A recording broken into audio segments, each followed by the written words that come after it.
আসসালামু আলাইকুম এভরিওয়ান, কেমন আছো তোমরা সবাই? আশা করি সবাই ভালো আছো। তো আজকে আবার হাজির হলাম তোমাদের মধ্যে তুমি আছো হৃদয়ে গল্পের পার্ট 5 নিয়ে। তো চলো দেরি না করে গল্পটি শুরু করা যাক। যখন থেকে বুঝি তখন থেকেই মানুষের মুখে মুখে গল্প, উপন্যাসে কিংবা নাটক, সিনেমায় একটা কথা শুনে এসেছি, বাসর রাত অনেক পবিত্র একটা রাত। এই রাত প্রতিটা মানুষের জীবনে একবারই আসে। এই রাতে দুজন মানুষ প্রথমবারের মতো ভালোবাসা বিনিময় করে, একজন আরেকজনকে জীবনের সব না বলা গল্পগুলো বলে। তবে আমার বাসর রাতটা এত মধুর হয়নি যতটা এ যাবৎকালে মানুষের মুখ থেকে শুনে এসেছি।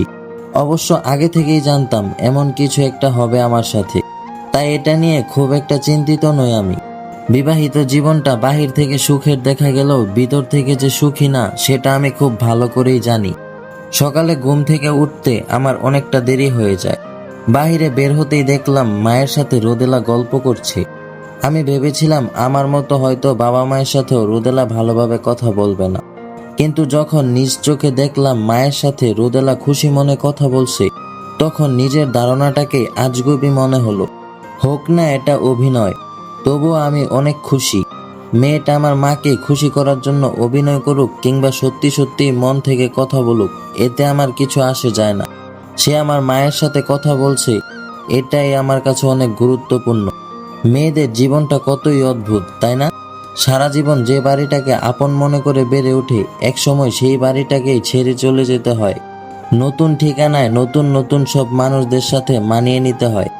একসময় নিজের বাবার বাড়ি ভুলে গিয়ে নিজের স্বামীর বাড়িকেই নিজের স্থায়ী ঠিকানা মনে করতে থাকে। আমি শুধু রোদেলা মেয়েটার কথা ভাবছি। এখন প্রায় বিকেল। শহর এলাকায় নতুন বউকে দেখার জন্য মানুষ কেমন করে সেটা আমি জানি না, তবে গ্রাম অঞ্চলে মনে হয় গ্রামের সহজ সরল মানুষগুলো একটু বেশিই করে। সেই সকাল থেকে রোদেলাকে দেখার জন্য কোথায় কোথায় থেকে মানুষ আসছে, এখনো আসতেছেই। আমি সবচাইতে বেশি অবাক হচ্ছি রোদেলাকে দেখে। সে এসবে বিরক্ত হচ্ছে না, বরং সবার সাথেই খুশি মনে কথা বলছে। আমি নিশ্চিত রোদেলার জায়গায় আমি থাকলে অনেক বিরক্ত হতাম। এজন্যই হয়তো মানুষ বলে মেয়ে মানুষের অনেক ধৈর্য। রাতে রোদেলার কাছে গিয়ে বললাম, আপনাকে অনেক ধন্যবাদ। রোদেলা জিজ্ঞেস করলো, ধন্যবাদ কেন? কি এমন মহান কাজ করলাম যে আমাকে ধন্যবাদ দিলেন? তখন আমি বললাম, এই যে এত কিছু খুব ভালোভাবে হ্যান্ডেল করলেন তার জন্য। তখন রোদেলা আমাকে আবার বলল, আমাদের সম্পর্কটা আমাদের মাঝেই থাকুক, শুধু আমরাই জানি আমরা এই বিয়েতে সুখী না। দুই পরিবারের মানুষগুলো অন্তত জানুক যে আমরা সুখে আছি। আপনার কথাগুলো রাতে আমি অনেক ভেবেছি। তবে যাই হোক না কেন, আমি কিন্তু আপনার সাথে থাকবো না। কোনো একদিন চলে যাব। সেটা হোক 6 মাস পর, 1 বছর পর, 5 বছর পর কিংবা 10 বছর পর। আমি আপনাকে ছেড়ে চলে যাব, এটাই সত্যি। তখন আমি বললাম, সেই সুযোগটা আমি আপনাকে দিব না। আপনি আমার বিয়ে করা বউ, আপনি চাইলেই কারো কাছে চলে যেতে পারেন না। আপনার উপর আমি জোর করে কোনো অধিকার আদায় করব না। তবে আপনাকে আমার সাথেই থাকতে হবে। আমি বিয়েটা আমার জন্য করিনি। তখন রোদেলা বলল, তাহলে কার জন্য করেছেন শুনি? বাবা মায়ের জন্য? তখন আমি আবার বললাম, এসব নিয়ে আমি কথা বলতে চাচ্ছি না। আচ্ছা, আপনি তো ডাবিতে পড়েন, তাই না? তখন উত্তরে রোদেলা বলল, হ্যাঁ বলেছিলাম তো, এত তাড়াতাড়ি ভুলে গেলেন? তখন আমি বললাম, ভুলিনি, শুধু ক্লিয়ার হতে চাইলাম। তারপর রোদেলা আবারও বলতে শুরু করলো, আপনার জন্য তো আমার পড়ালেখাটাই হলো না। এই গ্রামে এখন পচে মরতে হবে আমাকে। কত ইচ্ছে ছিল অনার্সটা শেষ করে নিজের পায়ে দাঁড়াবো, একটা চাকরি করে প্রথম বেতনের টাকায় বাবা মাকে কিছু দিব। কিন্তু এখন মনে হয় মেয়ে হয়ে জন্ম নিয়ে এমন স্বপ্ন দেখাটা পাপ। তখন আমি আবার বললাম, আপনাকে কে বলেছে এইখানে এই গ্রামে আপনাকে পচে মরতে হবে? আমি আপনাকে পড়ার সুযোগ করে দিব। আপনি আবার ঢাকায় যাবেন, তবে আমার একটা শর্ত আছে। তখন রোদেলা অনেকটা কৌতূহল নিয়ে জিজ্ঞেস করলো, কি শর্ত? আপনাকে আমি স্বামী হিসেবে মেনে নিতে পারবো না, এটা বাদে আপনি যে কোনো শর্ত দিবেন আমি মেনে নিব। তখন আমি রোদেলাকে আবার বললাম, আমাকে না বলে আপনি কারোর সাথে পালিয়ে যেতে পারবেন না। আপনি যদি আমাকে ছেড়ে চলে যান সেটা আমাকে বলতে হবে। আমাকে না বলে অন্য কারোর সাথে আপনি চলে যেতে পারবেন না কখনোই। তখন রোদেলা বলল, আমি পালাবো না কখনো। যদিও পালাই তাহলে আপনাকে আমি জানাবো, কথা দিলাম।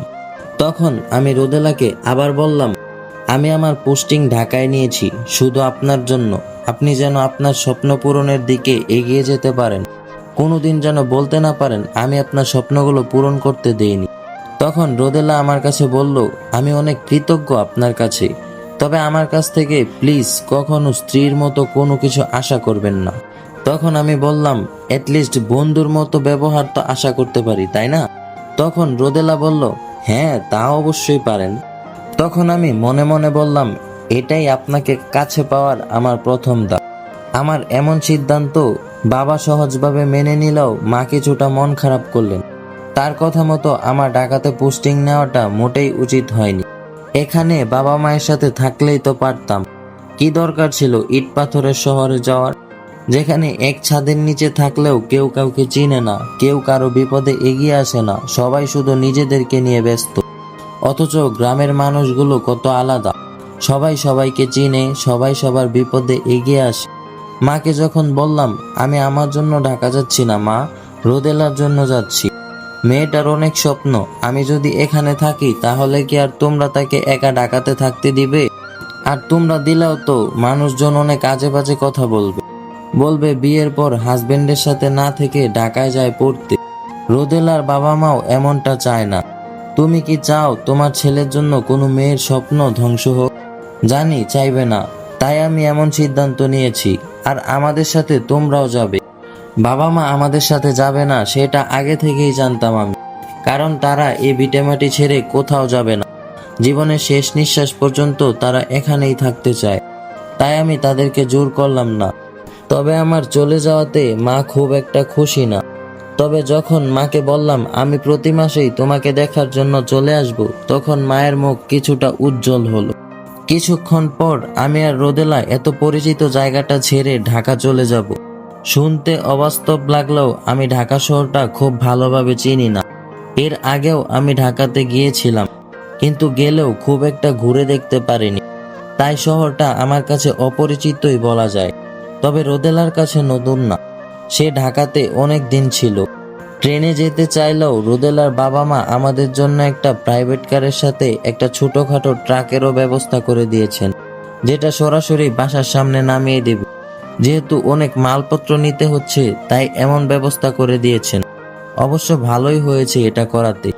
কিন্তু কিছুক্ষণ পর দেখলাম নুসরাত আমাদের দিকে আসছে। তখন আমার কেন জানি ভালো লাগলো না।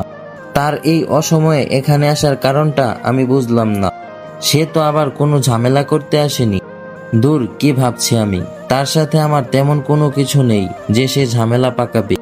রোদেলার বাবা যখন বলল, নুসরাতকে তো তুমি চেনোই, আমার বোনের মেয়ে, ঢাকা মেডিকেলেই পড়ে, এরও ঢাকা যেতে হবে, তাই ভাবলাম একা একা যাওয়ার থেকে তোমাদের সাথেই যাক।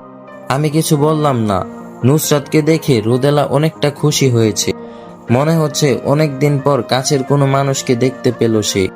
নুসরাতকে দেখে আমার মনে হলো আমার যাত্রাটা ভালো হবে না, পুরো রাস্তাটা আমাকে অস্বস্তিতে ভুগতে হবে। তবে রোদেলার জন্য নুসরাতের সঙ্গটা যে ভালো হয়েছে সেটা তাদের দুজনের দিকে তাকালেই বোঝা যাচ্ছে। তো গাইস, আজকের পার্ট 5 এইখানেই শেষ করতেছি। যদি গল্পটা ভালো লাগে তাহলে অবশ্যই একটি লাইক করবে, আর যদি পরবর্তী পার্টটা তোমরা চাও তাহলে অবশ্যই কমেন্টে জানাবে। আর যদি আমার চ্যানেলে নতুন হয়ে থাকো তাহলে অবশ্যই আমার চ্যানেলটিকে সাবস্ক্রাইব করে পাশে থাকা বেল আইকনটি বাজিয়ে দেবে, যেন সকল ভিডিও আপলোড করার সাথে সাথে সর্বপ্রথম তোমার কাছে পৌঁছে যায়। ধন্যবাদ সবাইকে।